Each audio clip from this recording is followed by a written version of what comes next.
भारतीय बाजार में दशकों से खुद को शुद्धता और भरोसे का पर्याय बताने वाली दिग्गज एफएमसीजी कंपनी डाबर इंडिया एक बड़े विनियामक संकट में घिर गई है। देश के शीर्ष खाद्य नियामक फजाई ने डाबर के कई प्रमुख खाद्य उत्पादों की बिक्री पर रोक लगा दी है। विवाद की जड़ें कंपनियों की ओर से विज्ञापनों और पैकेजिंग पर किए जाने वाले भारतीय घरों में सबसे ज्यादा इस्तेमाल होने वाला शहद और गाय का घी उन बड़े बड़े दावों में छिपी है जिन्हें नियामक ने भ्रामक और कानून के खिलाफ करार दिए हैं। फजाई की जांच में अब तक क्या खुलासे हुए? नियामक की जांच में ये सामने आया कि डाबर अपनी आधिकारिक वेबसाइट और उत्पादों की पैकेजिंग पर ऐसे शब्दों का इस्तेमाल कर रहा था जो वैज्ञानिक और कानूनी कसौटी पर खरे नहीं उतरते।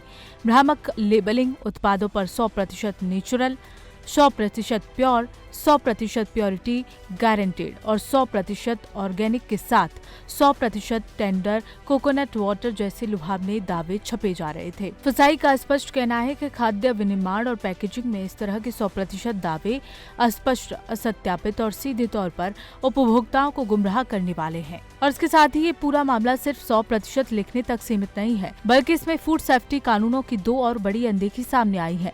जैविक भारत लोगों का गलत इस्तेमाल। फजाई की जांच में पाया गया है कि Dabur Himalayan organic Apple cider vinegar और डाबर ऑर्गेनिक हनी पर बिना किसी वैध फजाई ऑर्गेनिक एंडोर्समेंट या अप्रूवल के जैविक भारत का लोगो इस्तेमाल किया जा रहा था। नियमों के तहत ये गंभीर उल्लंघन है। कंपाउंड फूड्स पर गलत दावे। डाबर होममेड कोकोनट मिल्क को 100% प्योरिटी के दावे के साथ बेचा जा रहा था।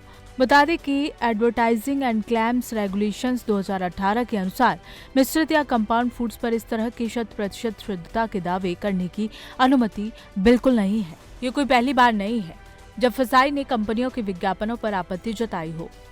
इससे पहले भी डाबर को नोटिस जारी कर इस तरह के भ्रामक 100% दावों को स्वेच्छा से हटाने या बंद करने को कहा गया था। लेकिन जब कंपनी की ओर से कोई संतोषजनक सुधारात्मक कार्रवाई नहीं की गई, तब नियामक को सख्त प्रोहिबिशन बैन ऑर्डर जारी करना पड़ा।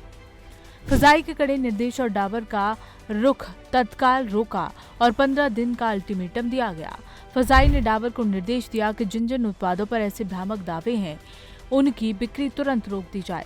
साथ ही कंपनी को पूरे मामले पर 15 दिनों के भीतर एक एक्शन टेकन रिपोर्ट सौंपने को कहा गया है। अब इस पर डाबर की क्या प्रतिक्रिया आई है?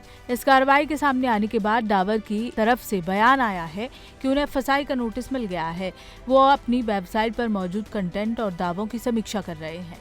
अब ये पूरी घटना इस बात का उदाहरण है कि अब भारत का खाद्य नियामक विज्ञापनों में चमक दमक और पैकेट पर लिखे बड़े बड़े वादों को लेकर कितना रुख सख्त हो गया है। विज्ञापन के जानकारों का भी मानना है कि किसी भी प्रोसेस्ड फूड में हवा, नमी या प्रोसेसिंग की तकनीकी कारणों से 100% शुद्ध होना साबित करना मुश्किल होता है।